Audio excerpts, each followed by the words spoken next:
My first question to Professor Levy will be that from all the things you loved about what you heard from Professor Krug, what was your favorite quote in what you heard from Professor Krug? What do I say? I think, Don't forget the microphone, though. I certainly think not. Is this working? It does, yes. I think not having a dose response is critical. Single dose studies are so uninterpretable. I'm always surprised that people do them, not just in vitro or in vivo. But you know, a toxicologist, a biologist, an epidemiologist, as well as seeing an effect, you want to see a dose response, a dose effect, some kind of relationship between what is being applied and what is the effect you're looking at. It doesn't tell you everything, but it gives you a little bit of confidence, so you're not actually dealing with an artifact. And you know, half the time, maybe 3/4 of the time, we spend, I think, looking at artifact and trying to make out they're real, and that's a danger. So that was nice to hear that. How about the Lee study, a no effect study? You heard that? Don't forget your microphone. Yeah, it's, yes.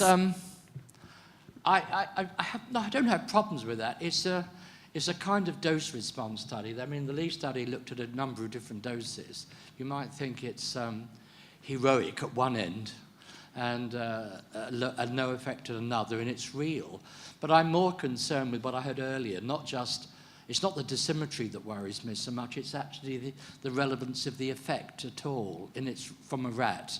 We're making the assumption it's a real thing, and therefore we're arguing about the dose. And for me, that's a bit like arguing about angels on the heads of a pin, rather than looking at the, as David White was saying, the adverse outcome pathway. If the outcome adverse pathway is wrong for the rat compared to human, it's wrong at any concentration.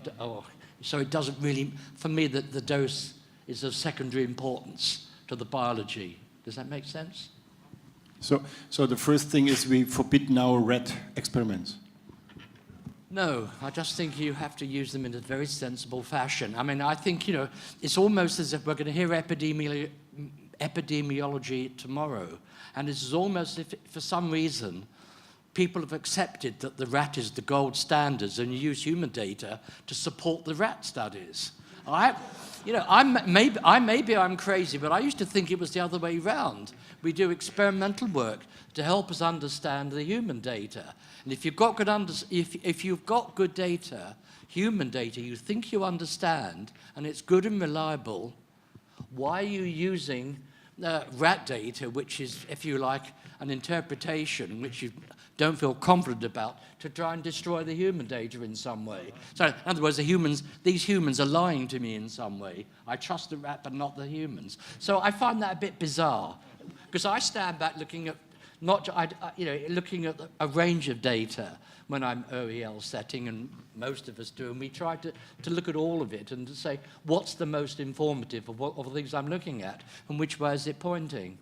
And, you know, and for me, it's crazy to use human data to try and justify rat data. For me, I would like it to be the other way round, but maybe I'm crazy. Anybody to join the conversation on that topic? We have a number of questions that have been sent in. Yes, by all means. Sorry, I'm kind of with you there, Len, and I think maybe it's worth... Stop. Sorry, Len. I'm not going to I just think it's worth, I mean, it might be for tomorrow's discussion, worth pointing out that even Lee himself said that the tumours were probably irrelevant for humans, and the dose was exceptionally high. In fact, he said, based on the excessive dust loading and overwhelmed clearance mechanisms, the lungs of rats, the biological relevance of the lung tumours to man appears to be negligible. I mean, and that's actually in that paper. So I just throw that in as something that a lot of people may not realise is said in there. But you know, why we really, I mean, how did we get to where we are when even the author of the study thinks? Sorry, I never believe what authors say about their own work. I just think it's worth pointing out that actually in that study it says it, and here we are. Yeah, I'll have more to say tomorrow. Okay, I look forward to that. Any other interventions on that point? Let me read, yeah. Only a word from the pathologist. We think we know the key mutation in the cell who led to a tumor, to infiltrated tumor. We don't know the key mutation. We research for the key mutation, but we don't know the key mutation. We did it from the colon cancer. In normal histology, you see adenoma with dysplasia, and infiltrative carcinoma. And we thought that we have the key mutation in this special field, but there wasn't the key mutation. Okay, agreement on that one. Let me read a few of the questions that were sent in. I'll just read it for you. Why does human epidemiology get so little prominence in OEL setting for well-investigated PSPLT, such as titanium dioxide, when we are told that human data is preferred? Of course, we already discussed all of that. And I believe that will be discussed tomorrow in more depth. More detail tomorrow. Is there really a difference in toxicology between nano and non-nano forms of substance, and or is it just a question of having the right metric? For instance, surface area, you already discussed some of that. Yep. My own opinion is that this nano discussion that we have is nonsense. And I will explain it to you. We define with ISO the nano between 1 and 100 nanometers. What is the evidence? What is the evidence? Why is it not 1 to 999? First. Second, why is it not 1 to 250? This would have a minimum, a biological reason, because 250 nanometers is the size exclusion for vesicles, for pinocytosis and graphene-coated pits. So we demonstrated clearly that transport in tissue is going fantastic until 240 nanometers, or gradiently slower, and then it breaks and is not going anymore, because then afterwards phagocytes are the only cells that take these big particles up. So we should, in biological and hazard and risk assessment, we should increase to 250 nanometers. If we go to nanotechnology, we should go down to 30 nanometers or below 10 nanometers, because then the physical chemical characteristics change totally. So for me, the whole nano discussion is nonsense. And if you look carefully into the recent reviews of the nanotoxicologists in the field, they all say that there is no break where a new toxicology starts, where nanoparticles behave totally different. There's a gradual increase of the effects with surface, of course, and so, but there is no real nano. And we will learn in the next 10 years that there will be no nanotoxicology anymore. That was a very nice, eloquent answer. I think that really summed up my current understanding. And some nice papers have been written to show there's no distinction between particle and nano in terms of the general toxicology, as long as you understand. I mean, there might be areas like translocation of some going some places and others, but that's basic toxicology, nothing special about that. It's all a question, you say that in 10 years' time they won't, because what they'll have done is they'll have rebranded again and changed it from ultrafines to nano to something, another term. Somebody might have one here they're going to start using in order to get some grant money in a few years' time. But it'll be rebranded as something else, I'm sure, fairly certain. No, you think it's finished? Yeah, maybe a little bit of a different opinion. In general, I agree with you, Harald and Len, but Len already mentioned the issue of translocation.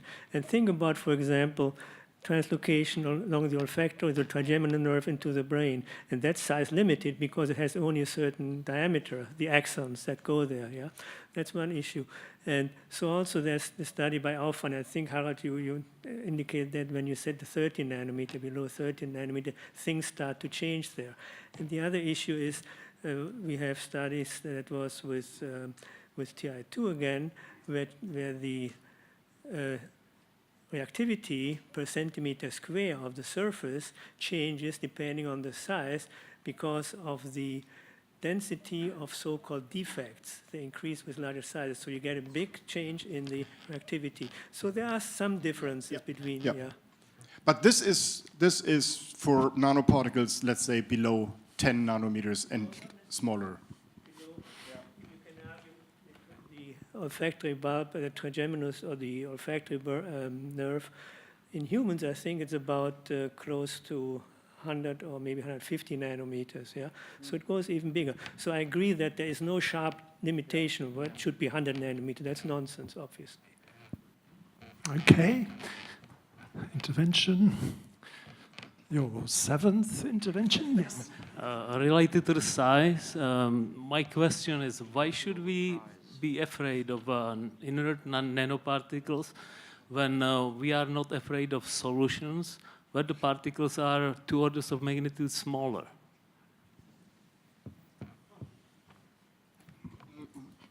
What do you mean with solutions? So if you use materials that are dissolvable. I mean true solution, like salt solution. Yeah.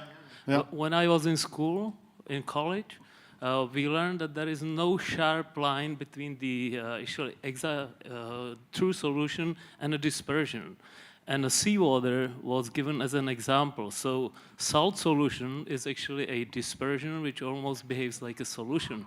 So salt particles in the ocean are probably 2 orders of magnitude smaller than the nano range. So I'm asking, why should we be afraid of something, which is pretty inert and big, when we are not afraid of swimming in the ocean? This is then starting with the picotoxicology. This is then the next era of students that we educate. So if we go to irons and so on, so we are below 1 nanometers, as with the fullerenes, you know that we are already in 6 angstrom. So therefore, yes, we will have a picotoxicology then. This is, but nevertheless, it's a very important point for me. It's not relevant for titanium dioxide, but it's relevant for other oxides like zinc oxide, copper oxide, and others that are slowly or fast, like silver, slowly soluble. You can dope them and make them more stable so that they dissolve much slower.